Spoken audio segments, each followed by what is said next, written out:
The family is the basic unit of our society, the group that works together, plays together, suffers and triumphs together. In good times and bad, we can always count on family unity. But there is a problem facing this family. It is an unprecedented problem, never faced by American families before. It is a problem which calls for application of family unity, discipline, preparation, and possibly sacrifice. It is the threat of nuclear warfare. The awesome proportions of modern warfare stagger the imagination.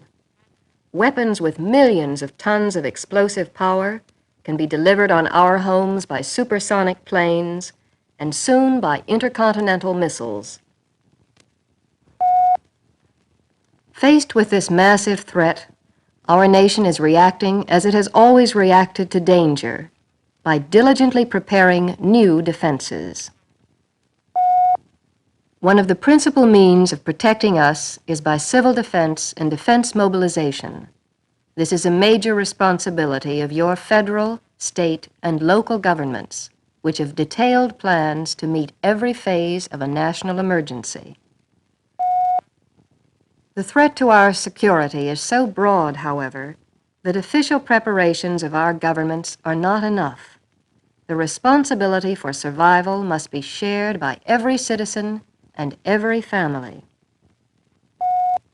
This is because civil defense planning from the federal level to the family depends for its success on similar planning at every other level.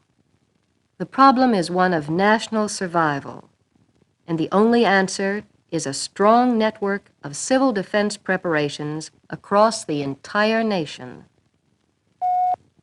An attack upon our nation may destroy many targets and cause much damage. But if all of us have cooperated in building this network of civil defense, we can be assured that our nation will survive. We hear much talk about secret weapons. Civil defense officials have a secret weapon of their own. It is capable of mobilizing over 40 million American families into an effective civil defense. Whether she is the breadwinner or the manager of the household or both, the American woman is the key to family action. The entire family looks to her for leadership in the home. We women are the last to underrate manpower, but the country is only beginning to discover the potential it has in woman power. 51% of our nation's adults are women, and 1/3 of our workforce. Women are far more active in civic and political affairs today than ever before. It is only natural, therefore, that civil defense officials turn to the same reservoir of strength to help them mobilize our home defenses. They know the women will respond as did their pioneer ancestors. While the threat confronting us today is more complex, our course of action is still the same. We must once again make our homes into fortresses against attack. The National Civil Defense and Defense Mobilization Plan contains a comprehensive section on individual action. Civil defense officials are counting on you as good homemakers to see that your home is prepared. Much of your preparation must be directed at withstanding the effects of radioactive fallout created by nuclear explosions. Fallout is tiny radioactive particles of dust which can make you seriously ill or even kill you. Fallout will be a grave threat in a nuclear war, but you and your family can protect yourselves effectively if you do a few simple things. The most important is to build an adequate fallout shelter. You should have on hand at all times enough food, water, and other essentials to maintain your family for 2 weeks without any outside assistance. Venturing out of your shelter in a high fallout concentration could be fatal. While your greatest need will be food and water, you will also need cooking and heating equipment, extra clothing and bedding, first aid and sanitary supplies. This is very important. A battery-powered transistor radio for dependable contact with the outside world. Your morale and your safety may depend upon authoritative information from government officials. All of these items stored in your shelter will enable your family to survive in comparative comfort a 2-week period of isolation caused by enemy attack or even natural disaster. You should also have a plan for moving as many of these things as possible to your car. If you must evacuate the area, you will want to take food and water, clothing and first aid supplies with you. The ability of every family to care for itself for 2 weeks will be the key to our national survival in an attack. At the end of that time, local governments are expected to be operating on an emergency basis. Within 4 weeks, the federal government will be able to provide help from its vast stockpiles, but it is expecting you and your family to get through the first 2 weeks on your own. Another important thing you must do is learn the warning signals. Our nation has a warning system which guards every approach to this continent. It can alert us to attack in a matter of minutes. Your first warning probably will come by radio, television, or local warning device. You must be prepared to know what the warning signals mean and what you should do when you hear them. The alert signal is a steady blast of 3 to 5 minutes, like this.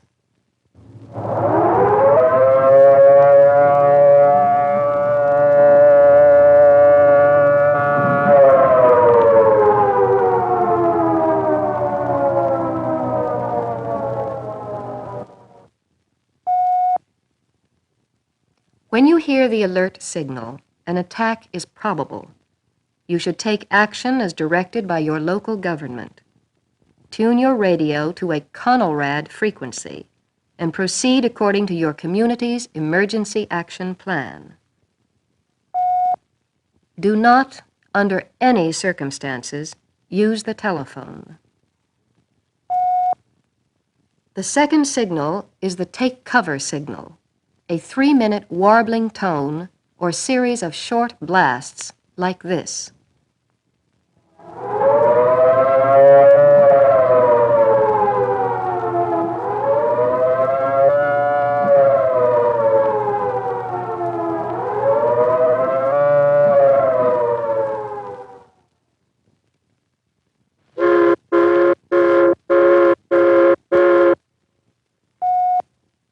These sounds mean attack imminent. Take cover immediately in the best available shelter. If you are in a building that has no prepared shelter, go to the basement or to an interior first-floor room and lie face down on the floor. If you are outdoors or in a car, go to the nearest shelter. If you cannot reach a shelter, lie face down on the ground, in a ditch if possible, or open the windows of your car and crouch on the floor. Your reaction to these signals must be instantaneous. Delay could be fatal, so know them well.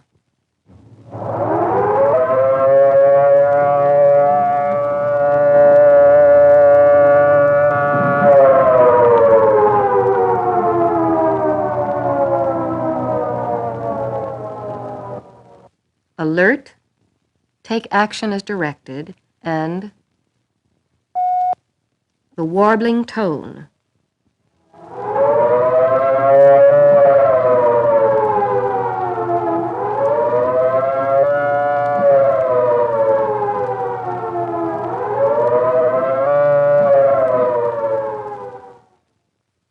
Or series of short blasts, which mean take cover. Seek the best available shelter immediately. The next thing you must understand is CONELRAD.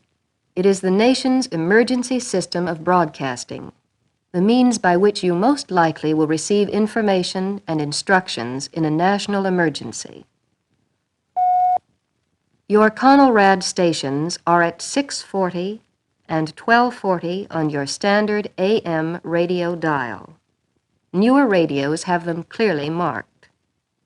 Keep tuned to one or the other, 640 or 1240, in the event of attack. Messages will be intermittent, so do not change your dial. If there is sufficient warning, CONELRAD will broadcast pre-attack instructions on where to go and what to do. After an attack, it will broadcast evacuation instructions and other important information. It will give you information on fallout, where and when it is expected, and when it is safe to move around. It will broadcast survival news and messages from the President and other leaders. Because CONELRAD is designed to keep enemy planes from locating their targets by radio beams, it is not as strong as day-to-day broadcasting. You will not receive CONELRAD broadcasts as clearly as you do your daily programs. It is constantly being improved by skilled technicians, but at present reception varies from good in cities to very limited in rural areas. CONELRAD tests are held periodically so you can see whether your radios pick them up. If they will not, you and your family should follow instructions you have already received from your civil defense officials. It takes a short time for stations to switch from normal broadcasting to CONELRAD, so don't be alarmed if you think you should be hearing CONELRAD and you aren't. The stations are changing over, and the broadcasts will start in a few moments. Above all, remember the CONELRAD frequency, 640 or 1240 on your standard AM radio dial for official information and instructions. Another thing you must know is your community's emergency action plan. Your officials either have one or are working on one. You should know what role you and your family play. Your community's plan may call for evacuation. This decision must be made by your local officials after carefully weighing all of the factors. If there is an evacuation plan, be thoroughly familiar with it so that your family will know what to do. Your family automobile is your most effective means of movement. Be sure it is equipped with the necessary survival items and in good working order at all times. Keep the fuel tank at least half full and the battery charged. The car radio will give you access to CONELRAD broadcasts, and with vents and windows closed, the car offers some protection against fallout while you are driving to a shelter area. This little wallet-sized card is a good reminder of the things which you must do and learn. In a few simple words, it tells how each of us can be prepared for a civil defense emergency. Carry it with you. There is no better time to start being prepared than now. Ask your civil defense officials for a supply of these cards and see that each member of your family carries one with him. It will be a guide and a reminder to do these things. Learn your warning signals. Attack alert and attack take cover. You must be able to recognize them and know what to do when you hear them. They call for immediate and instinctive action. Learn how to use CONELRAD, the emergency system of broadcasting by which you will receive official information and instructions. Remember the CONELRAD frequencies, 640 or 1240 on your standard AM radio dial. Keep tuned to one or the other. Know your community's emergency action plan and your role in it. Your civil defense officials will be glad to help you work out your plans in accordance with theirs. Build a shelter which will protect your family from radioactive fallout. Stock it with food and water and other supplies which will sustain your family for 2 weeks.